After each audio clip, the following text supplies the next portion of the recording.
Good morning दोस्तों, welcome to my channel.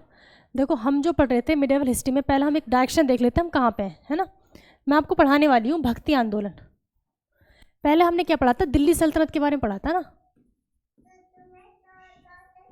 Delhi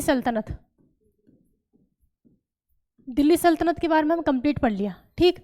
Delhi सल्तनत में भी हमने क्या क्या पढ़ा? सबसे पहले पढ़ा गुलाम वंश, उसके बाद खिलजी वंश, इसके बाद तुगलक वंश,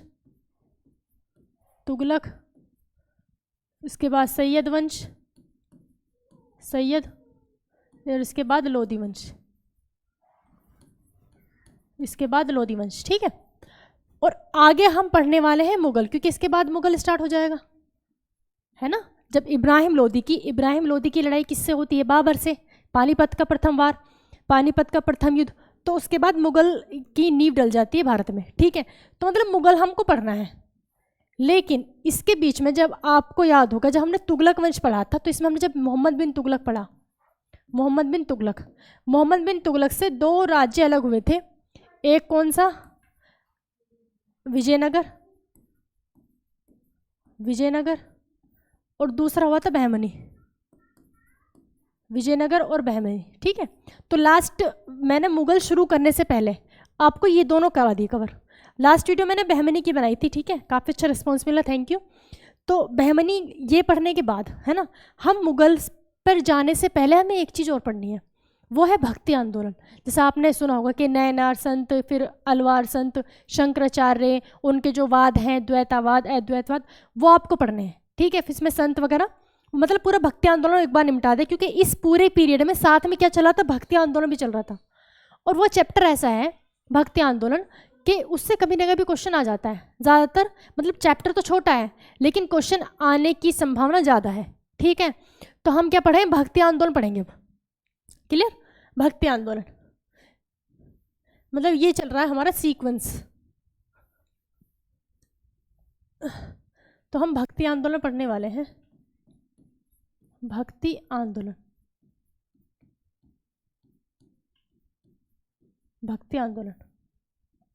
ठीक। देखो, भक्ति आंदोलन पढ़ने से पहले थोड़ा सा ना फ्लैशबैक में जाते हैं। जब हमने हिस्ट्री पढ़ी थी, मतलब एंसेंट हिस्ट्री पढ़ी थी, तो एंसेंट हिस्ट्री के टाइम पे आपको मैंने पढ़ाया था जैन धर्म, बौद्ध धर्म, है ना। जैन धर्म और बौद्ध धर्म। तो जैन धर्म, बौद्ध धर्म कब थे? वो थे 400 BC, मतलब 400 BC के आसपास, है ना। तो 400 BC, और उस टाइम पे जैन धर्म पहले आया बौद्ध धर्म के अकॉर्डिंग, फिर बौद्ध धर्म जैन धर्म से भी आगे निकल गया। तो मतलब जो भी था, ये जो जैन और बौद्ध थे, जैन धर्म और बौद्ध धर्म जो थे, ठीक है, जैन धर्म और बौद्ध धर्म जो थे, ये जितने भी यहाँ पे इंडिया में ये धर्म आए, तो इससे पहले सबसे पुराना धर्म कौन सा? हिंदू धर्म, सनातन धर्म कहते हैं। तो इन दोनों धर्मों में जो जितने भी लोग गए, तो इसका मतलब वो कन्वर्टेड लोग थे। हिंदू से वो जैन में गए या बौद्ध में गए, थे पहले वो हिंदू, मतलब कन्वर्टेड हो गए। तो फिर क्या होता है कि जो मतलब इनकी वे थी, सिद्धांत थे जैन धर्म के, मतलब महावीर स्वामी के और गौतम बुद्ध के, इनके जो सिद्धांत थे, धीरे धीरे जब ये धर्म आगे फैलने लगे, तो इनमें भी वो बुराइयाँ आ गई जिनके लिए उन्होंने मना किया था, ठीक है। जैसे कि एक मैंने आपको पढ़ाया था, क्या कहते हैं, कर्मकांड, है ना। कर्मकांड पर दोनों ने ही रोक लगाई थी, महावीर स्वामी ने भी और गौतम बुद्ध ने भी। लेकिन धीरे धीरे इसमें वो भी होने लगा। दूसरा मूर्ति पूजा, इसमें मूर्ति पूजा भी होने लगी। तो छठी शताब्दी आते आते, क्योंकि देखो ये तो है 400 BC, है ना, मतलब बिफोर क्राइस्ट, 400 BC के आसपास ये शुरू हुए थे। और छठी शताब्दी आते आते ये दोनों जो धर्म है धीरे धीरे ना खत्म होने लगे। खत्म से वैसे तो अभी तक भी हैं, लेकिन धीरे धीरे उनमें कम होने लगे लोग कन्वर्ट। जैसे उस टाइम पे हुए थे जितने लोग कन्वर्ट, अब कम होने लगे।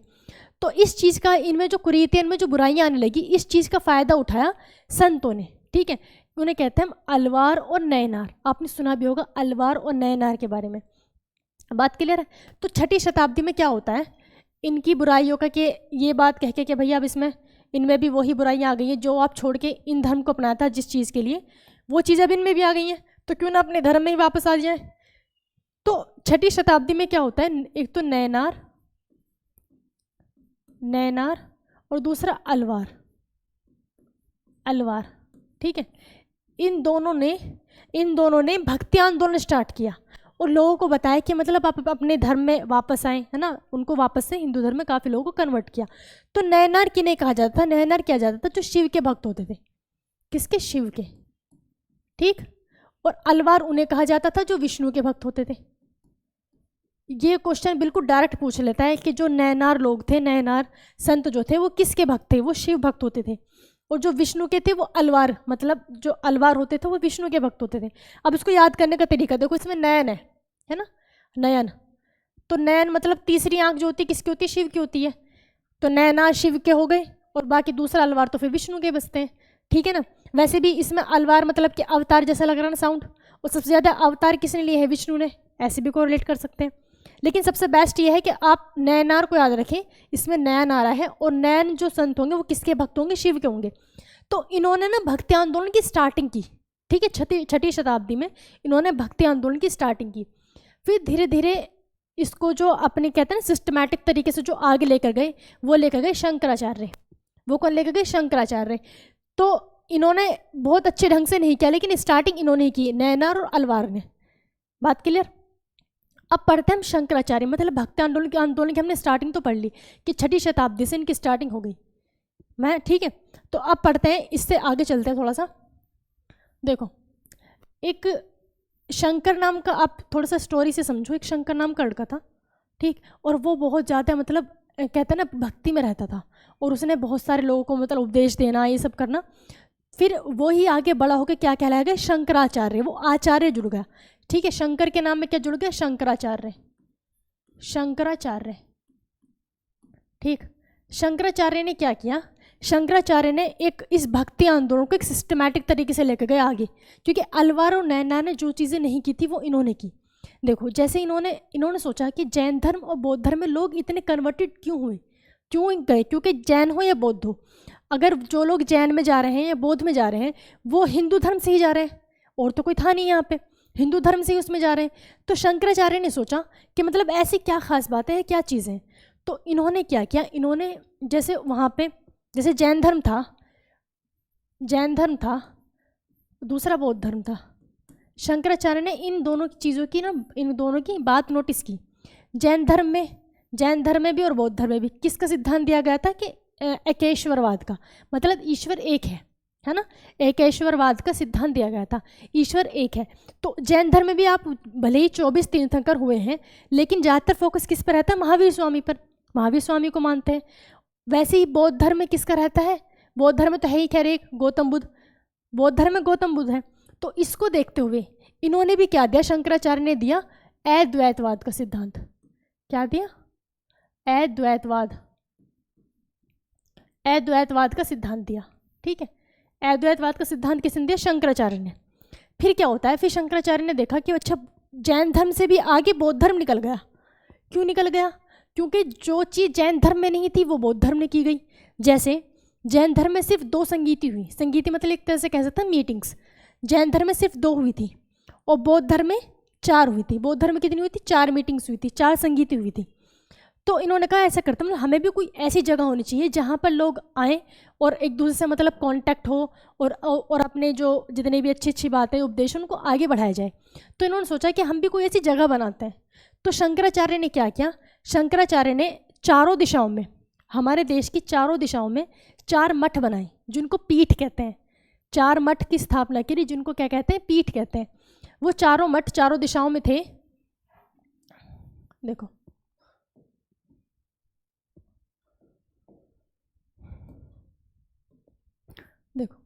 इधर हो जाएगा east, west, north, south. East, west, north, south. East में क्या है हमारा? उड़ीसा। ईस्ट में उड़ीसा है ना, उड़ीसा। ये हम क्या पढ़ रहे हैं? मठ पढ़ रहे हैं, जो उन्होंने मठ या पीठ बनाई थी, पीठ। शंकराचार्य की जो 4 पीठ हैं अभी भी हैं, ठीक है। ईस्ट में क्या है? उड़ीसा। साउथ में कर्नाटक है, साउथ में कर्नाटक लिख लेते हैं, साउथ में कर्नाटक। नॉर्थ में उत्तराखंड, उत्तराखंड, नॉर्थ में उत्तराखंड। वेस्ट में क्या है? गुजरात, वेस्ट में गुजरात, ठीक है, वेस्ट में गुजरात। पहले तो आप याद करो कि स्टेट कौन कौन से, इन चारों स्टेट में ना, इन चारों स्टेट में उन्होंने अपनी पीठ बनाई, ठीक है। अब उत्तराखंड, उत्तराखंड में जगह कौन सी? उत्तराखंड में है बद्रीनाथ। उत्तराखंड में जगह कौन सी? बद्रीनाथ, बद्रीनाथ, ठीक है। उड़ीसा में पुरी, उड़ीसा का पुरी, ठीक है, पुरी का जगन्नाथ मंदिर बहुत फेमस है, मैंने बताया भी था। उड़ीसा में पुरी। कर्नाटक में मैसूर, कर्नाटक में क्या? मैसूर। और गुजरात में द्वारका, गुजरात में क्या? द्वारका, ठीक है। ये होगी इनकी सिटी के नाम। अब पीठ का नाम, अब देखते हैं पीठ का नाम क्या था। जो ऊपर थी, मतलब कि नॉर्थ में थी, नॉर्थ में पीठ का नाम था ज्योतिष पीठ। नॉर्थ में पीठ का नाम क्या है? ज्योतिष पीठ, ज्योतिष पीठ। ज्योतिष पीठ की स्थापना कहाँ की? उत्तराखंड के बद्रीनाथ में। ज्योतिष पीठ कहाँ है? उत्तराखंड के बद्रीनाथ में। ये क्वेश्चन डायरेक्ट पूछेगा, ठीक है, कभी भी देख लेना, ये ज़्यादातर क्वेश्चन आते हैं। ज्योतिष पीठ कहाँ है? उत्तराखंड के बद्रीनाथ में। मैसूर, यहाँ पे देखो, द्वारका गुजरात में कौन सी है? द्वारका, गुजरात के द्वारका में शारदा पीठ, गुजरात के द्वारका में शारदा पीठ, शारदा पीठ। कर्नाटक के मैसूर में, कर्नाटक के मैसूर में कौन सी है? कर्नाटक के मैसूर में श्रृंगेरी पीठ, कर्नाटक के मैसूर में श्रृंगेरी पीठ, ठीक है। ज्योतिष पीठ, शारदा पीठ, श्रृंगेरी पीठ। कर्नाटक के मैसूर में कौन सी है? श्रृंगेरी पीठ, ठीक। अब बचा कौन सा हमारा? उड़ीसा, उड़ीसा। इसमें उड़ीसा की पुरी में आपको एक मंदिर भी है, गोवर्धन मंदिर, है ना। तो इसमें कौन सी? गोवर्धन पीठ, गोवर्धन पीठ, गोवर्धन पीठ, ठीक है। तो ये शंकराचार्य की क्या थी? चारों पीठ थी, चारों दिशाओं में इन्होंने 4 पीठ का निर्माण किया। अब धीरे धीरे ये जो श्रृंगेरी पीठ है, श्रृंगेरी पीठ इतने साल ही 6ठी शताब्दी की बात है ना, 6ठी शताब्दी की बात है। तो जब मैसूर में कौन था? देखो मैसूर में है नहीं, मैसूर में आपने पढ़ा होगा टीपू सुल्तान के बारे में, मैसूर में टीपू सुल्तान था। तो जो श्रृंगेरी पीठ है, जब इतने साल बाद श्रृंगेरी पीठ का थोड़ा सा कहते हैं ना पुनर्निर्माण की जरूरत पड़ी, बहुत बेकार हो गया था, इतने सालों बाद हो ही जाती हैं चीज़ें, ठीक। तो इसका कहते हैं पुनर्निर्माण या फिर रिकंस्ट्रक्शन किसने कराया था? टीपू सुल्तान ने कराया था श्रृंगेरी पीठ का। किसने? टीपू सुल्तान ने, टीपू सुल्तान ने। तो ये कह सकते हैं कि टीपू सुल्तान जो था वो सारे धर्मों को साथ लेकर चलने वाला था ना, टीपू सुल्तान ने इसका पुनर्निर्माण कराया। बात के लिए तो ये होगी शंकराचार्य की चारों पीठ। और शंकराचार्य ने मत कौन सा दिया था? अद्वैतवाद का। शंकराचार्य ने मत कौन सा दिया था? अद्वैतवाद का। फिर जब क्या होता है, जब 12वीं शताब्दी आती है, 12वीं शताब्दी आते आते इंडिया में होता है ना कि हर चीज़ का तोड़ होता है, तो इन शंकराचार्य के बाद बहुत सारे आचार्य आए, है ना, तो उन्होंने भी अपने अपने मत दिए। अब और देखते हैं, जैसे अद्वैतवाद इन्होंने दे दिया, उसके बाद द्वैतवाद, द्वैताद्वैतवाद, शुद्धाद्वैतवाद, विशिष्टाद्वैतवाद।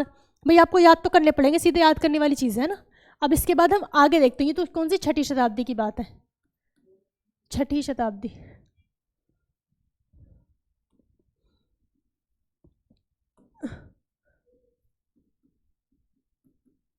6ठी शताब्दी है ना।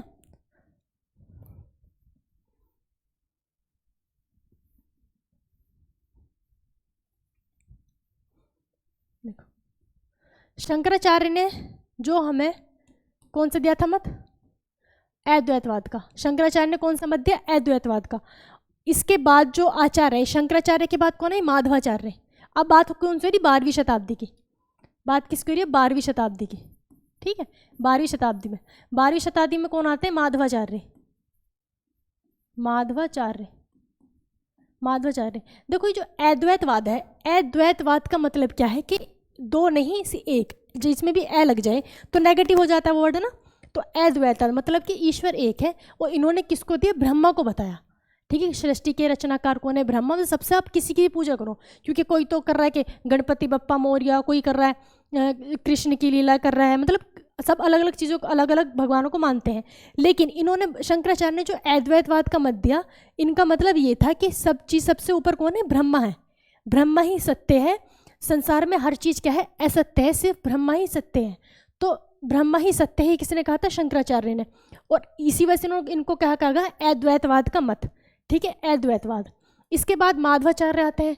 माधवाचार्य ने कहा कि अद्वैतवाद नहीं, द्वैतवाद ठीक है, मतलब कम से कम दो तो हो। इन्होंने क्या कहा, इन्होंने क्या द्वैतवाद का मत दिया, द्वैतवाद, ठीक है। माधवाचार्य के बाद आते हैं शंकर, निम्बकाचार्य, माधवाचार्य के बाद निम्बकाचार्य ने दिया द्वैतवाद। निम्बकाचार्य ने किसका मत दिया, द्वैतवाद।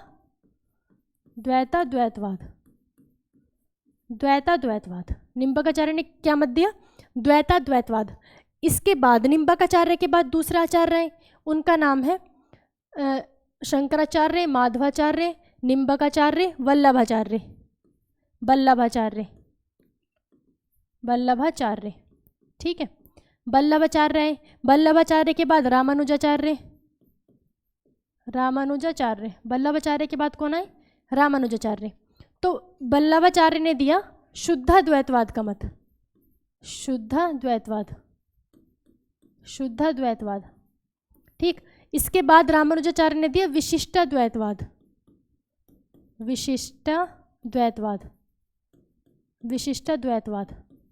क्लियर।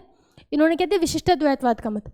तो ये सारे मैंने आपको एक साथ लिख दिए, ये तो आपको अलग ही पढ़ना है, 6वीं शताब्दी के हैं, ये सबसे पहले हैं। सबसे पहले कौन से, ये है, ठीक है। शंकराचार्य ने अद्वैतवाद का मत दिया। अब इनको थोड़ी कोई आप ना ट्रिक बना लो, एक सीक्वेंस में ये, एक सीक्वेंस में ये। जैसे हम इनका अगर शंकर, माधव, निम्बकाचार्य को हम कह सकते हैं नींबू, वल्लभाचार्य से बल्ला नहीं, बल, फिर राम। अच्छा, शंकर माधव एक नाम कर लेते हैं। शंकर माधव ने नींबू पर बल देकर राम के लिए अचार बनाया, बन गई ट्रिक। इसको हम कैसे याद कर सकते हैं, देखो, इसको याद करने की ट्रिक हो सकती है, वैसे तो अपनी तरफ से कोई कुछ भी बना लो। क्या कर दिया मैंने, देखो इसकी ट्रिक हो जाएगी, शंकर माधव ने नींबू पर बल देकर राम के लिए अचार बनाया, ठीक है। तो राम के लिए अचार मतलब राम आचार्य, राम के लिए अचार।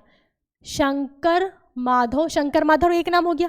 शंकर माधव ने नींबू पर बल देकर राम के लिए अचार बनाया, ठीक है। तो शंकराचार्य, उसके बाद माधवाचार्य, शंकर माधव ने निम्बकाचार्य, वल्लभाचार्य बल देकर राम के लिए अचार बनाया, तो रामानुजाचार्य, ठीक है। अब इनके मत को भी ऐसे करो। देखो द्वैतवाद तो सब में कॉमन है, यहाँ भी द्वैतवाद है, ये पूरा ही द्वैतवाद है, द्वैतवाद, ठीक है। तो ये तो आपको याद है कि सब में हमें द्वैतवाद लगाना है। अब इन सबको एक साथ जोड़ दो, इन सबको एक साथ जोड़ के याद कर सकते हैं। देखो द्वैता शुद्ध विशिष्टा, द्वैता शुद्ध विशिष्टा, 4-5 बार आप बोलोगे ना उसको तो याद हो जाएगा। क्या बोल सकते हैं, द्वैता शुद्ध विशिष्टा, द्वैता शुद्ध विशिष्टा। कैसे कर सकते हैं,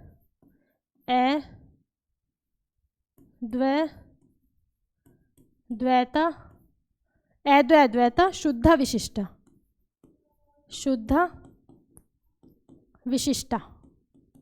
ठीक है। विशिष्टा द्वैतवाद, द्वैता शुद्ध विशिष्टा। अब सब में हमको द्वैतवाद लगाना। देखो द्वैतवाद, द्वैतवाद, शुद्ध द्वैतवाद, विशिष्टा द्वैतवाद।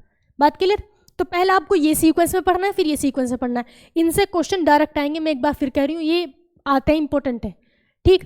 अब एक चीज़ और है, एक चीज़ ये है कि हमने जब ये पढ़े कौन सा मत किसने दिया, ठीक। अब इनके ना एक संप्रदाय बन गए, संप्रदाय कह सकते हैं एक तरह से कम्युनिटी, मतलब जो इनको मानने वाली थी। जैसे कि जो शंकराचार्य के अद्वैतवाद मत को मानने वाले लोग थे, उनको कहा गया, शंकराचार्य के जो अद्वैतवाद मत को मानने वाले थे उनको कहा गया कि ये स्मृति संप्रदाय के हैं, ठीक है, स्मृति संप्रदाय के हैं। तो वैसे हम यहाँ पर करने, अब संप्रदाय वो लिख लेते हैं, संप्रदाय,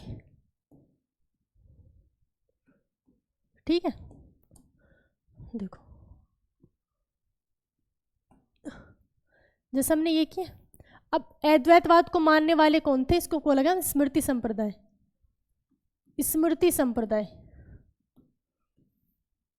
स्मृति संप्रदाय, यहाँ संप्रदाय पढ़ रहे हैं, संप्रदाय, ठीक है।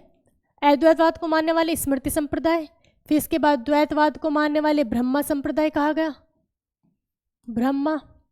द्वैताद्वैत मतलब निम्बकाचार्य के द्वैताद्वैतवाद को मानने वाले कौन से संप्रदाय के कहलाए, यहाँ पे आ जाएगा, यहाँ पे सनक, यहाँ पे सनक संप्रदाय, सनक, यहाँ पे पुष्टि संप्रदाय, और इनको बोलेगा श्री संप्रदाय, श्री, ठीक है। संप्रदाय तो कॉमन आ जाएगा सब में,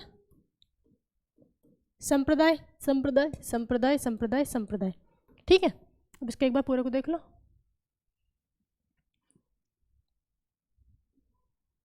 ठीक, ठीक है ना।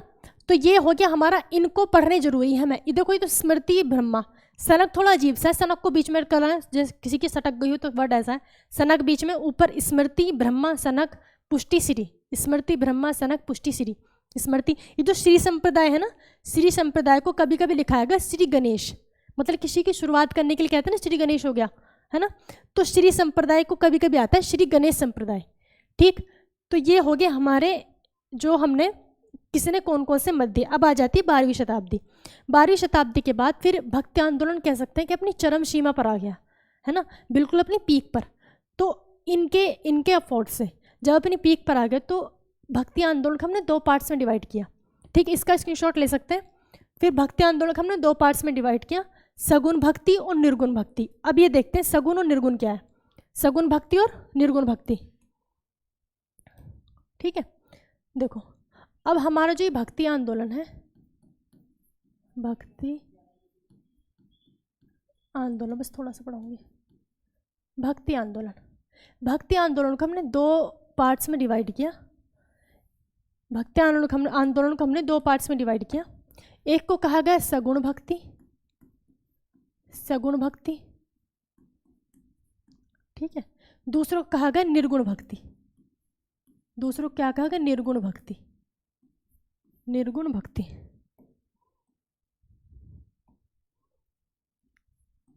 निर्गुण भक्ति, ठीक है। सगुण भक्ति और निर्गुण भक्ति। अब इस सगुण भक्ति और निर्गुण भक्ति में क्या डिफरेंस है। देखो सगुण भक्ति उसे कहते हैं जहाँ पर मूर्ति पूजा की जाती है, मतलब मूर्ति बना के भगवान की, फिर उसकी आराधना, उसकी भक्ति की जाती है। मतलब यहाँ ये किससे रिलेटेड है, मूर्ति से, मतलब यहाँ पे मूर्ति बनाई जाती है। निर्गुण में मूर्ति नहीं बनाई जाती, यहाँ पर मूर्ति नहीं बनाई जाती, ठीक, यहाँ पर मूर्ति नहीं बनाई जाती। जैसे कि हम कह सकते हैं कि मुस्लिम में मूर्ति नहीं होती है ना, तो वो किस में आएंगे, वो निर्गुण भक्ति में आएंगे। और जो हिंदू धर्म में क्या मूर्ति पूजा होती है, मूर्ति आगे रख के भक्ति करते हैं, तो उसको हम क्या कहेंगे, सगुण भक्ति। बात क्लियर। अभी जो सगुण और निर्गुण भक्ति थी, इसको भी 2 पार्ट्स में डिवाइड किया गया, सगुण भक्ति और निर्गुण भक्ति। इसमें आ जाती है, इसमें 2 आ जाएंगे, एक तो राम भक्ति, राम भक्ति, और दूसरा कृष्ण भक्ति, राम भक्ति और कृष्ण भक्ति। वैसे ही निर्गुण भक्ति को भी 2 पार्ट्स में डिवाइड किया गया। इसमें आता है एक तो संत और दूसरा सूफी भक्ति, संत और सूफी, ठीक है, संत और सूफी। क्योंकि ये वाला जो है ना संत और सूफी वाला, ये मैं आपको अलग से एक वीडियो में पढ़ाऊंगी, क्योंकि थोड़ा सा बड़ा चैप्टर है। इसमें आपको सारे संत में आ जाते हैं कि सारे जो वो हैं सिख धर्म के जो भी गुरु हैं सारे, वो सारे के सारे हम इसमें पढ़ने हैं संत में, ठीक। अब इस पे चलते हैं, राम भक्ति और कृष्ण भक्ति क्या क्या एग्जाम्पल है। इनसे पूछे गए आपसे क्वेश्चन कैसा आएगा, क्वेश्चन आएगा कि इनमें से कौन सा राम भक्ति के हैं, है ना, राम भक्ति के कौन है, या फिर कृष्ण भक्ति के कौन है। देखो ये जो राम भक्ति और कृष्ण भक्ति में क्या डिफरेंस है। देखो राम भक्ति से ज़्यादा ना कृष्ण भक्त हुए हैं, आज भी राम से ज़्यादा कृष्ण के भक्त हैं। क्योंकि राम भक्ति करने के लिए ना आपको थोड़े से कहते हैं रूल्स वगैरह फॉलो करने पड़ेंगे, क्योंकि कहते हैं ना पुरुषोत्तम राम, है ना, वो बहुत ही मर्यादा पुरुषोत्तम राम। लेकिन कृष्ण भक्ति में आपको ज़्यादा संगीत या कैसे भी आप कर सकते हो, ठीक है, रासलीला वगैरह किसी तरह से कर सकते हो। तो कृष्ण भक्ति में ना क्या मतलब एक तरह से क्राइटेरिया ज़्यादा है किसी भी तरह से भक्ति करने का, राम भक्ति में इतना ज़्यादा नहीं है। तो राम भक्ति के जो भक्त हैं कम है, कृष्ण भक्ति के ज़्यादा है। राम भक्ति के एग्जाम्पल सबसे पहले तो तुलसीदास, सबसे पहले तुलसीदास। तुलसीदास किसके थे, राम भक्ति के थे। तुलसीदास, तुलसीदास की तो सबने पढ़ी होगी, श्री रामचरितमानस, है ना, हिंदी में भी आ जाता है, हिस्ट्री में किसी भी उसमें आ जाता है, हिंदी में ज़्यादातर पूछते हैं। तो श्री रामचरितमानस किसकी है, तुलसीदास की। तो इससे आप अंदाजा लगा सकते हो कि तुलसीदास किसके थे, वो राम भक्त थे। तुलसीदास क्या थे? राम भक्त थे। ठीक, तुलसीदास थे राम भक्त। इसके बाद तुलसीदास हो गया, और इसमें आते हैं और कृष्ण भक्ति तो बहुत सारे हैं, तुलसीदास, और इसमें रामानंद, दूसरे को रामानंद, रामानंद बहुत इंपॉर्टेंट है, रामानंद। ठीक, रामानंद जो थे, देखो जैसे हमने अब से पहले हम जितने भी सारे हमने मत पढ़े वो सारे ना साउथ में ज़्यादा थे, है ना। शंकराचार्य ने तो चारों दिशाओं में फैला दिया पीठ बना के अपनी, लेकिन ज़्यादातर जो अपने उपदेश देते थे वो संस्कृत भाषा में देते थे, है ना। वो अपने उपदेश संस्कृत भाषा में देते, तो संस्कृत भाषा सबको आती नहीं, तो वो ज़्यादा नहीं फैल पाया, है ना। उनके उपदेश या उनकी बातें ज़्यादा दूर तक नहीं फैल पाई।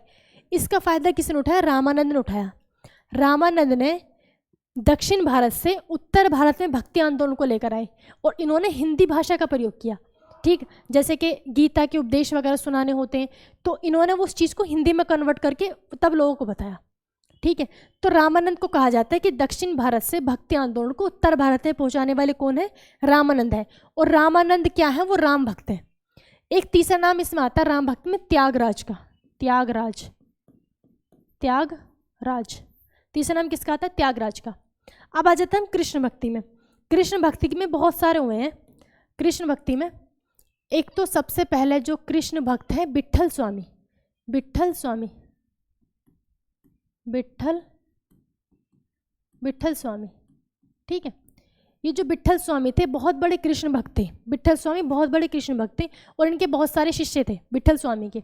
तो इन्होंने क्या किया? विट्ठल स्वामी में अपने सबसे जो प्रिय या फिर सबसे जो काबिल शिष्य थे 8 शिष्यों का एक ग्रुप बनाया। उनको कहा गया कि अष्टछाप।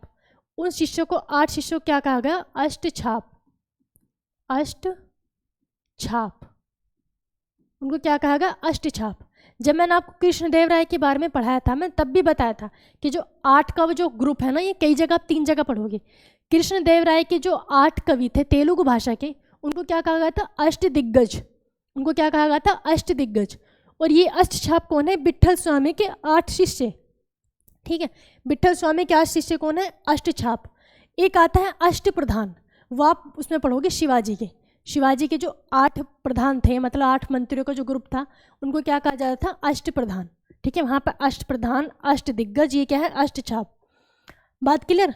अब इन अष्टछाप में सबसे जो प्रिय थे, सबसे आगे तक जो पहुँचे, वो थे सूरदास। सूरदास, ठीक है, वो कौन थे? सूरदास। सूरदास भी कौन थे? कृष्ण भक्त थे। ठीक, सूरदास भी कृष्ण भक्त थे। एक इसमें नाम आता है मीराबाई का, मीराबाई। मीराबाई, मीराबाई तो बहुत फेमस है, सबको पता है कृष्ण भक्ति की, इन्होंने बहुत सारे वे लिखी हैं, है ना, दोहे वगैरह कृष्ण भक्ति के। ठीक, एक नाम किसका था? मीराबाई का। दूसरा इसमें है मीराबाई के बाद इसमें आता है तुकाराम। तुकाराम, तुकाराम। ये तुकाराम जो थे, ये थे महाराष्ट्र साइड से, है ना, महाराष्ट्र के थे तुकाराम, ये भी कृष्ण भक्त थे। एक आता है चैतन्य महाप्रभु। चैतन्य महाप्रभु बहुत ज़्यादा फेमस है, पूछा जाता है एग्जाम में।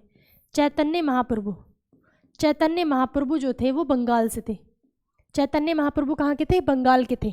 चैतन्य महाप्रभु कहाँ के थे? बंगाल के थे। तो ये सारे थे हमारे कृष्ण भक्त, ये सारे हमारे कृष्ण भक्त थे। एक एग्जाम्पल आते हैं इसमें नरसिंह मेहता का। नरसिंह मेहता, नरसिंह मेहता, नरसिंह मेहता थे गुजरात से। नरसिंह मेहता, नरसिंह मेहता को क्यों पूछा जाता है? क्योंकि नरसिंह मेहता के जो दोहे थे, मतलब जो इन्होंने लिखा, वो महात्मा गांधी पर बहुत ज़्यादा इफेक्ट, मतलब महात्मा गांधी बहुत पढ़ते थे। ठीक है, इस वजह से नरसिंह मेहता को पूछ लेते हैं। नरसिंह मेहता गुजरात से थे, महात्मा गांधी भी गुजरात से हैं। ठीक है, मोदी जी भी गुजरात से हैं। तो नरसिंह मेहता गुजरात के थे। चैतन्य महाप्रभु कहाँ के थे? बंगाल से। बंगाल से कृष्ण भक्त थे। ये नरसिंह मेहता गुजरात से। नरसिंह मेहता कहाँ से थे? गुजरात से। ठीक है, तुकाराम थे महाराष्ट्र से। सूरदास विट्ठल स्वामी के शिष्य थे, और मीराबाई को तो सभी जानते हैं। ये सारे हो गए कृष्ण भक्त। अब इसमें आता है संत। संत जो होते हैं, देखो इसमें तो मैंने बता दिया सगुण और निर्गुण में क्या डिफरेंस है। सगुण भक्ति और निर्गुण भक्ति में किसका डिफरेंस है? मूर्ति पूजा का। यहाँ पे मूर्ति की पूजा होती है, यहाँ पे नहीं होती। ठीक है, अब संत और सूफी, मतलब इन दोनों में क्या डिफरेंस हो गया? संत और सूफी, संत में क्या होता है? जो कहते हैं कि मतलब उपदेश देना, है ना, अच्छे अच्छे लोगों को अच्छे रास्ते पर लेकर आना, लोगों के भले में करना। तो संत में आप, इसका एग्जाम्पल है गुरु नानक। सबसे अच्छा एग्जाम्पल गुरु नानक। गुरु नानक, गुरु नानक के बाद जो सिख धर्म के सारे जो गुरु हैं सबको हम संत ही हैं वो। तो सारे के सारे ये वाला जो मतलब ये जो पूरा है ना, इसको हम कल सही से पढ़ेंगे। आज बस मैं आपको एग्जाम्पल दे देती हूँ, ठीक है। इसको जो संत है, क्योंकि जितने भी सिख धर्म के 10 गुरु हैं सारे के सारे मैं आपको पढ़ाऊंगी उनके बारे में। उनके भी डायरेक्ट क्वेश्चन पूछ लेते हैं, कौन से नंबर के गुरु ने क्या क्या वो सब, तो वो किस में आते हैं, वो संत में आते हैं, ठीक। और इसमें सूफी भक्ति में हो गया मोइनुद्दीन चिश्ती, शेख मोइनुद्दीन चिश्ती है ना, शेख मोइनुद्दीन चिश्ती, अमीर खुसरो है ना, ये सब, निजामुद्दीन औलिया, वो सब किस में आएंगे, सूफी भक्ति में। चिश्ती, शेख मोइनुद्दीन चिश्ती, निजामुद्दीन औलिया और अमीर खुसरो, ये ऐसी हैं। मोइनुद्दीन चिश्ती के शिष्य कौन, निजामुद्दीन औलिया, निजामुद्दीन औलिया के शिष्य कौन है, अमीर खुसरो, ठीक है। तो वो सब इसमें एक तो गुरु नानक हो गया, और एक सबसे बड़ा नाम आता है कबीरदास का। कबीरदास सबसे बड़ा नाम किसका आता है, कबीरदास का। ये जो कबीरदास थे, कबीरदास भी संत में आते हैं, कबीरदास भी किस में आते हैं, संत में। मतलब ये जो लोग होते हैं वो किसी धर्म को नहीं मानते, वो सिर्फ मतलब कहते हैं इंसानियत पे ज़्यादा फोकस करते हैं, सारे काम अच्छे करो ऐसे। जैसे कि वो है ना, कबीरदास के तो बहुत सारे दोहे फेमस हैं, इन्होंने अलग अलग धर्मों के लिए बुराई के बहुत अच्छे दोहे दिए हैं। एक तो वही कबीरा खड़ा बाजार में मांगे सबकी खैर, ना कहो से दोस्ती ना कहो से बैर, तो वो भी किसका है, कबीरदास का है। तो कबीरदास के दोहे बहुत ज़्यादा फेमस है। दूसरा ये पता चल गया कि कौन थे, संत थे। ये कौन थे, संत थे। तो इनसे क्वेश्चन डायरेक्ट पूछते हैं कि कबीरदास किसकी भक्ति में आते हैं, ऑप्शन देगा, राम भक्ति, कृष्ण भक्ति, संत या सूफी। तो क्या थे, संत थे। और कबीरदास के गुरु कौन थे, कबीरदास के गुरु थे रामानंद। कबीरदास के गुरु कौन थे, रामानंद। रामानंद कबीरदास के गुरु थे। तो देख लो, शिष्य गुरु तो कहाँ है, राम भक्ति में, और शिष्य पहुंच गए संत में, राम भक्ति हुए नहीं। वरना यहाँ पे तो गुरु और शिष्य दोनों ही कृष्ण भक्त हैं, लेकिन यहाँ ऐसा नहीं है। इस चीज़ पर मतलब थोड़ा सा पॉइंट है आपको याद करने का, है ना, ध्यान देने का। तो ये संत वाला सूफी वाला है, इसको हम कल की वीडियो में पढ़ लेंगे। तो ये आपको समझ आ जाना चाहिए ना, ये सारे एग्जाम्पल याद होने चाहिए, इनमें क्वेश्चन पूछ लेते हैं डायरेक्ट, ठीक है। तो थैंक यू दोस्तों, वीडियो को लाइक शेयर कर देना। कल हम संत और सूफी भक्ति पढ़ेंगे।